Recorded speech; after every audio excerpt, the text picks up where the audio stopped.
आसमान में पूरा चांद था, नीला और गहरा। उसकी हल्की रोशनी पुराने पेड़ों की टेढ़ी मेढ़ी डालियों से छनकर आ रही थी। जंगल में फुसफुसाहट सी हो रही थी। परछाइयां जैसे किसी को डराना चाहती हो, आंखों के सामने नाच रही थीं। ठंडी हवा पत्तों को हिला रही थी, साथ में सड़ांध और भूले हुए राजों की बू भी ला रही थी। ऐसी डरावनी जगह पर हमारी कहानी शुरू होती है। ये एक ऐसे प्यार की कहानी है जो वक्त से परे है। ये एक ऐसे जुनून की कहानी है जो मौत के बाद भी चुप नहीं होता, क्योंकि ये है अधूरा इंतकाम की कहानी। उनके सामने पुराना शर्मा हवेली था। उसका कभी भव्य रहा चेहरा अब टूट रहा था और दीवारों पर पौधे चढ़ गए थे। रोहन और प्रिया ने घबराहट से एक दूसरे को देखा। वो एडवेंचर के लिए आए थे, लेकिन उस वीरान और सड़ती हुई जगह को देखकर वो रुक गए। रोहन ने लोहे का क्यों क्यों करता हुआ गेट खोला। प्रिया उसके पीछे पीछे चली गई। बगीचा इतना उजाड़ था कि ऐसा लग रहा था जैसे वो अपने कांटों से उन्हें पकड़ना चाहता हो। अचानक प्रिया का पैर किसी चीज से टकराया। उसने नीचे झुककर एक छोटी सी चमड़े की जिल्द वाली किताब उठाई। पहले पन्ने पर अनन्या नाम लिखा था। जैसे जैसे उन्होंने आगे पढ़ा, उन्हें दो प्रेमियों की अधूरी कहानी पता चली। पहले तो रोहन और प्रिया ने सोचा कि डायरी में लिखी कहानी झूठी है, लेकिन फिर अजीबोगरीब घटनाएं होने लगीं। पुराना झूमर बिना हवा के ही हिलने लगा। खाली कमरों से पैरों की आवाजें आने लगीं। प्रिया को सबसे पहले महसूस हुआ कि कोई उन्हें देख रहा है। उसे अपनी आंखों के कोने से एक सफेद साड़ी वाली औरत दिखाई देती थी, लेकिन जब वो मुड़कर देखती तो वहां कुछ भी नहीं होता था। एक रात जब वो उठे तो उन्होंने देखा कि सारा सामान इधर उधर बिखरा पड़ा है। सातवीं रात को चीजें और भी भयानक हो गईं। रोहन की आंख खुली तो देखा कि बिस्तर पर प्रिया नहीं है। उसने उसे अटारी में खिड़की से बाहर देखते हुए पाया। जब वो मुड़ी तो उसकी आंखें उसकी अपनी नहीं थीं। विक्रम, उसने एक ऐसी आवाज में कहा जो उसकी नहीं थी, तुम आखिरकार मेरे पास वापस आ गए। रोहन डर के मारे पीछे हट गया। प्रिया का शरीर किसी और ही तरह से हिल रहा था। उसके शब्द उस औरत के थे जो बहुत पहले मर चुकी थी। अनन्या की आत्मा ने उस पर कब्जा कर लिया था। प्रिया के जरिए उसने अपनी दर्द भरी कहानी सुनाई। विक्रम के लिए उसका प्यार, भागने की उनकी योजना और वह विश्वासघात जिसके कारण उसकी मौत हो गई।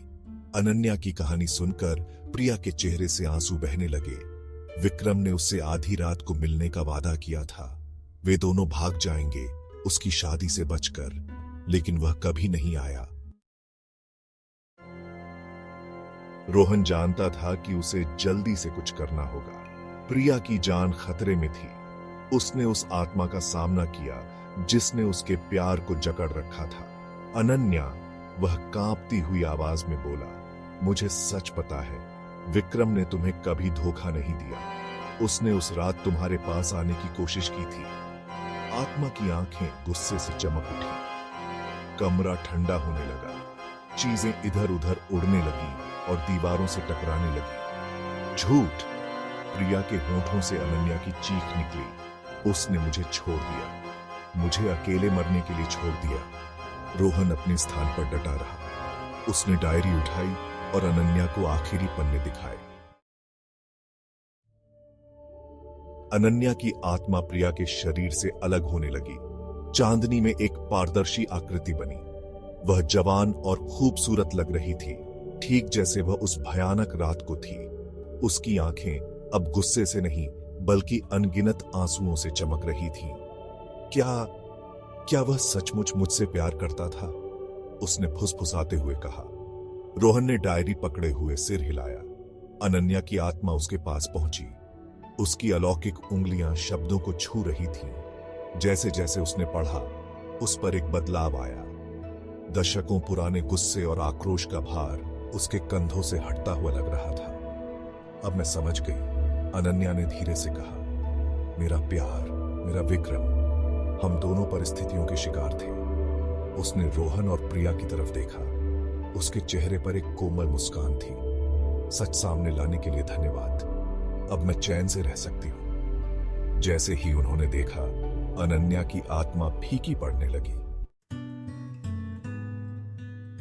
जैसे ही सुबह हुई, रोहन और प्रिया पुराने शर्मा हवेली के फाटकों पर खड़े थे।